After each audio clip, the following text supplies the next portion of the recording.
اقرأ باسم ربك الذي خلق خلق الإنسان من علق.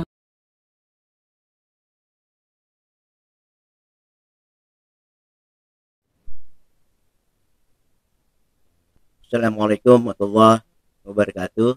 Alhamdulillah kita bertemu lagi pada kajian rasionalitas Quran yang sampai hari ini sudah beberapa tema kita lalui. Bagaimana yang kita bicarakan kemarin, tema mengenai perangkat-perangkat kesadaran yang terdiri dari pertama sudur, yang kedua fuad, yang ketiga kalbu, dan yang keempat kesimpulan-kesimpulan itu kita sebut dengan alub. Nah, perangkat-perangkat kesadaran inilah yang mengelola, yang membuat potensi-potensi kesadaran yang ditiupkan Allah dalam bentuk nafaktuhu min ruhi ke dalam diri manusia itu bekerja. Nah, namun sebagaimana suatu pekerjaan tentu dia mengalami proses-proses.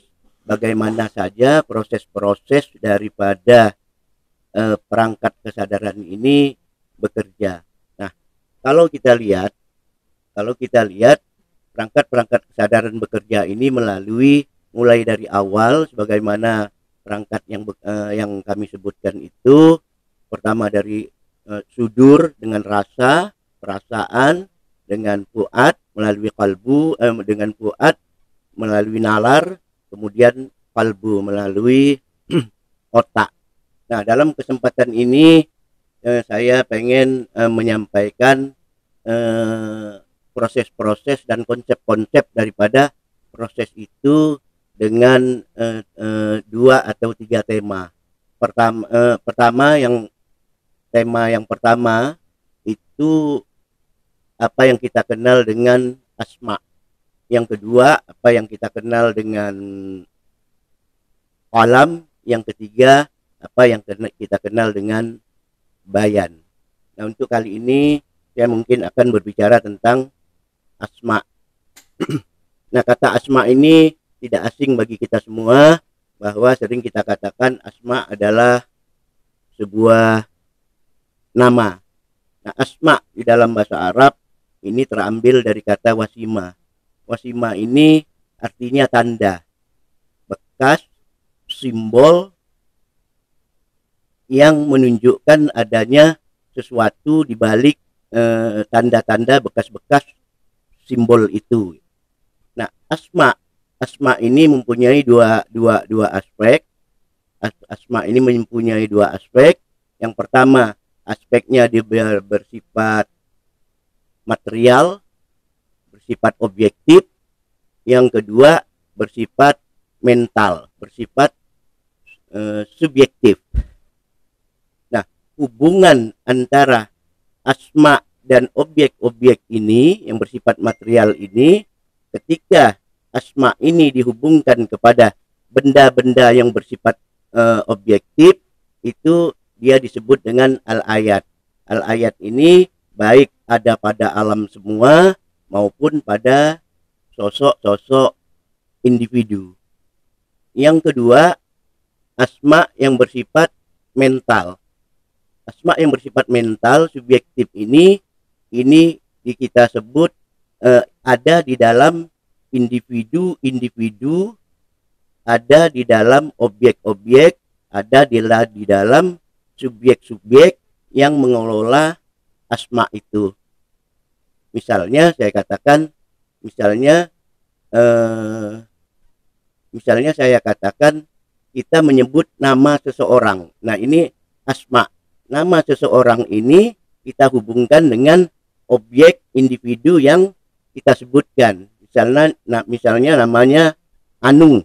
Nah, nama Anu ini menunjuk kepada sosok. Baik itu sosok individu maupun sosok alam semesta, yang kedua-duanya disebut dengan ayat. Nah, hubungan antara asma dan ayat ini dapat kita lihat di dalam misalnya surah Al-Hijr 75. Karena Allah mengatakan inna fi dzalika laayatil lil mutawassimin. Demikian itulah laayatun, tanda bagi orang yang mutawassimin, orang yang memahami tanda-tanda. Nah, ini dari sisi hubungan antara asma dan tanda. Nah, di dalam Al-Quran, di dalam konteks ini, kita bisa melihat, misalnya, pada waktu Adam alaihissalam, seperti yang dikatakan di dalam Al-Quran, di Al-Baqarah ayat 31, di sana Allah mengatakan, Allama Adam asma'akullaha. Allama Adam Allama Adam asma'akullaha. Allah telah diajarkan kepada Adam asma, simbol-simbol, nama-nama dari setiap sesuatu. Nah, jika kita lihat dari definisi-definisi tadi, sebagaimana perangkat-perangkat kesadaran yang sudah saya sampaikan, maksud daripada pengajaran asma ini bukanlah pengajaran dalam bentuk bahasa, karena ini baru pada proses pertama penerimaan data. Artinya Adam melalui perangkat kesadarannya, yaitu rasa dan fuad, dia bisa memahami tanda-tanda yang ada di alam ini. Apa bentuk tanda-tanda itu? Bentuknya hanya dua, suara dan bentuk. Nah, suara dan bentuk inilah yang ditirukan, yang diikut oleh Adam yang pada waktu itu baru mempelajari asma, sehingga dengan mempelajari asma itu Adam mengetahui suara-suara dan bentuk, sehingga Adam bisa mengikuti. Kalau kita kasih contoh, misalnya seperti bayi sejak lagi kecil, dia bisa menirukan bentuk-bentuk yang dilihatnya, bentuk orang tuanya, sifat perbuatan orang tuanya, suara-suara yang diucapkan oleh orang tuanya. Tapi dia belum mengetahui apa-apa tentang apa yang diucapkannya itu. Ini baru proses awal daripada hubungan antara asma dengan tanda-tanda yang bisa dipersepsi oleh anak kita. Nah, demikian juga di dalam proses pengajaran kepada Adam. Proses pengajaran kepada Adam dimulai dari penerimaan daripada sudur, diterima oleh fuad, dan suara-suara yang dipersepsi inilah yang ditiru-tirukan oleh Adam alaihissalam, sehingga dia bisa menirukan perbuatan-perbuatan maupun suara-suara yang diterima. Jadi ini asma dalam hubungannya dengan ayat-ayat. Jadi kesimpulannya bahwa asma itu adalah tanda-tanda yang bisa menunjuk pada objektif, yang bisa juga menunjuk pada subjektif dalam bentuk kualitas. Nah, dalam tanda-tanda yang membentuk secara subjektif ini, misalnya kita lihat pada penggunaan kata asma di dalam surah As-Saff ayat 6, itu di situ dikatakan ismuhu Ahmad. Nah, kita tahu bahwa pada waktu itu Isa alaihissalam itu datang sebagai rasul dan membawa berita. Dia mengatakan bahwa akan datang seorang nabi ismuhu Ahmad. Nah, dalam penggunaan asma ini, ismuhu, asmanya adalah Ahmad, di sini bukan menunjukkan nama dalam konteks hubungannya kepada objek, tapi lebih bersifat subjektif.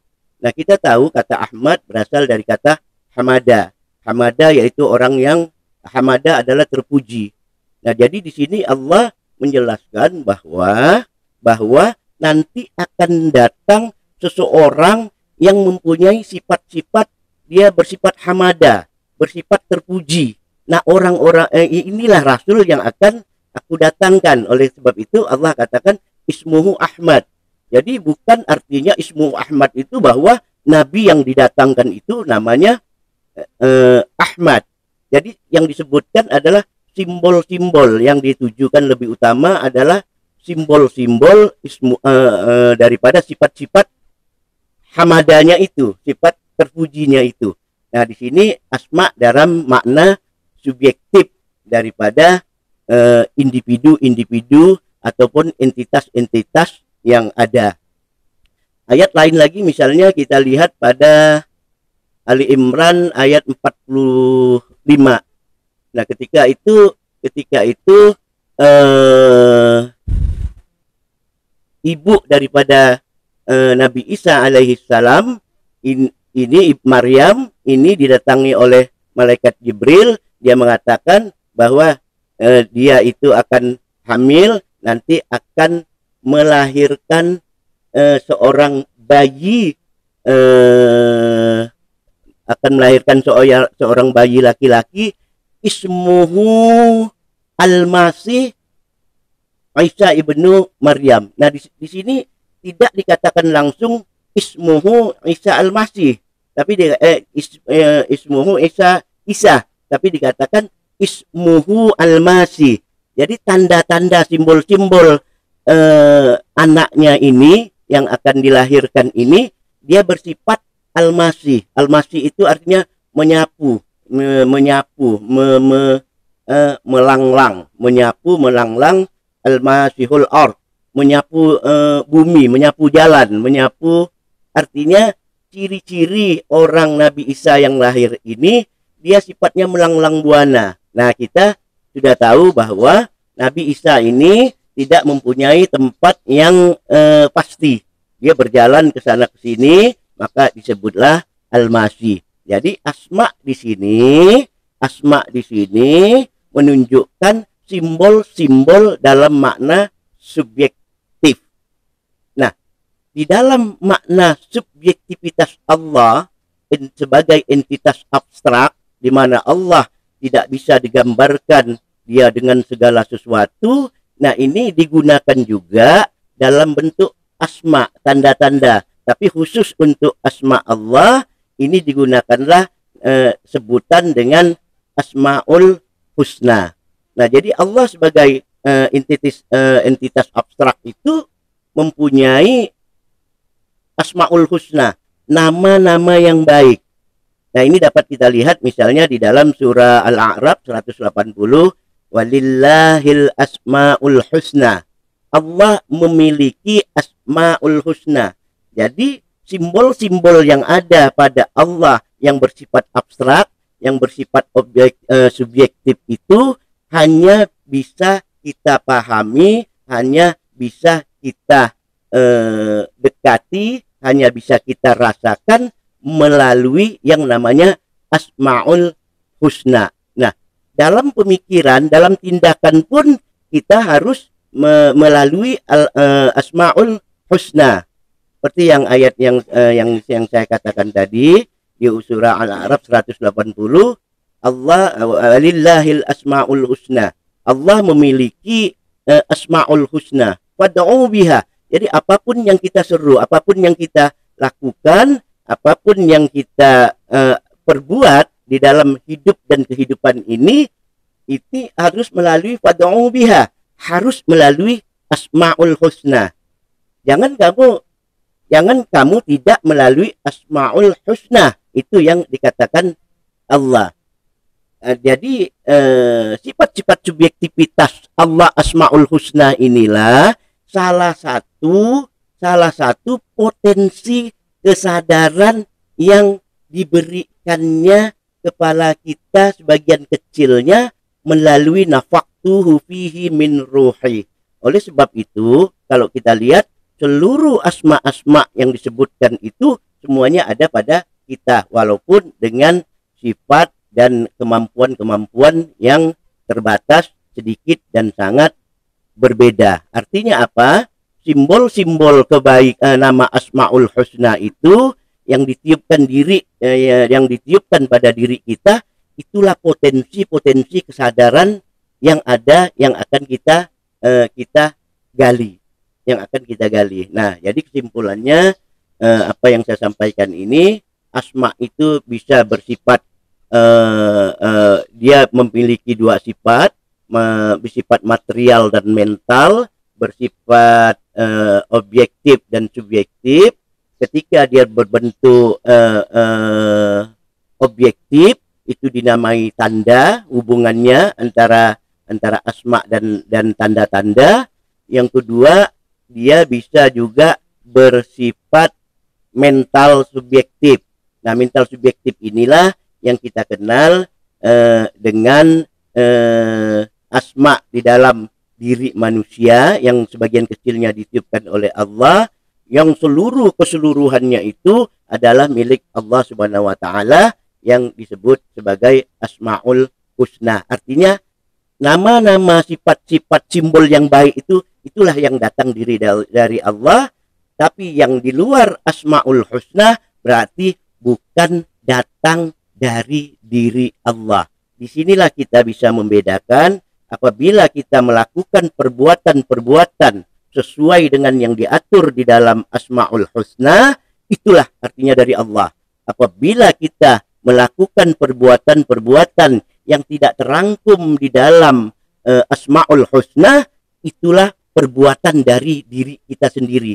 Jadi terpisah antara potensi yang diberikan Allah dengan potensi nafs yang ada pada diri kita sendiri. Nah, terakhir ini bisa kita konfirmasikan, misalnya apa yang dikatakan Allah, wa ma asabakum min musibah, kalau apa yang terjadi, bencana yang menimpa kamu itu, fabima kasabat aidikum, itu datang daripada kalian sendiri. Nah, dengan penjelasan ini semoga kita dapat memahami bahwa proses pengetahuan manusia awalnya melalui apa yang kita sebut dengan asma. Saya kira hanya itu yang dapat saya sampaikan. Nanti pada tema selanjutnya kita akan membicarakan bagaimana memproses asma, hasil persepsi ini melalui dengan namanya al-qalam. Saya kira demikian. Assalamualaikum warahmatullahi wabarakatuh.